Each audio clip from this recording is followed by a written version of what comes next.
Okay, here we are. I let the yeast sit in this warm water. It was about 20 minutes or so, I think I gave this. And now we're going to add the water and yeast to our double O flour.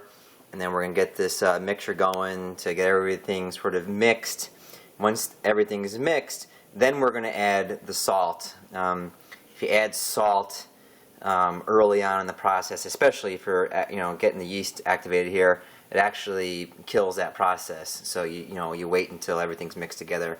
Now from this point on here, this is like a after everything's mixed, there's several different ways that I either rise the dough, cook the dough, or split it up. I'm just going to show you my standard way of making the single 15-inch pizza way. Like I said, you could double the recipe here. That's very easy to do. You could vary the rising technique, but I'm showing you today the 48-hour cold rise technique, in which I think is easy to do, but obviously it takes some planning ahead because you need to make the dough 2 days ahead of time.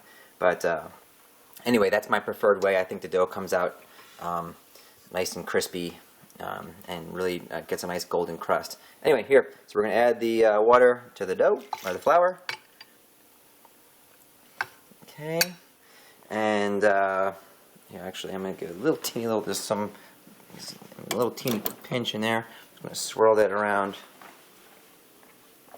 Add the rest of it in there, and then maybe a little extra pinch of flour to accommodate for the extra water.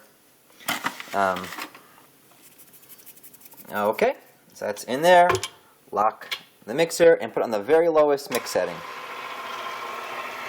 Okay, so then that's going to incorporate all the ingredients. That'll take about a minute or maybe 2 minutes to kind of get everything sort of, together where everything's the right moisture.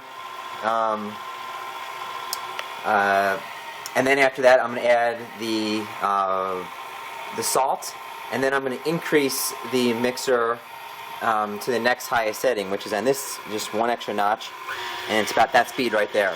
I don't want to do it right now. I'm just showing you because it takes a couple minutes to do this, and I'm going to turn the video off now because I don't want to just waste the video time just watching this mix. But anyway, once that's all mixed together, which takes about 2 minutes in the lowest setting, I'm going to add the salt, which I already have measured. It's 1 teaspoon of kosher salt.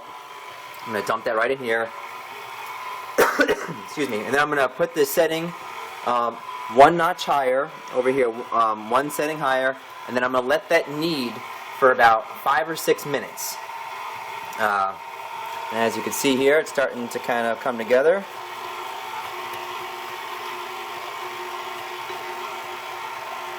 And then I'll start the video up a little bit later, and I'll show you how I knead it and put it in the bowl.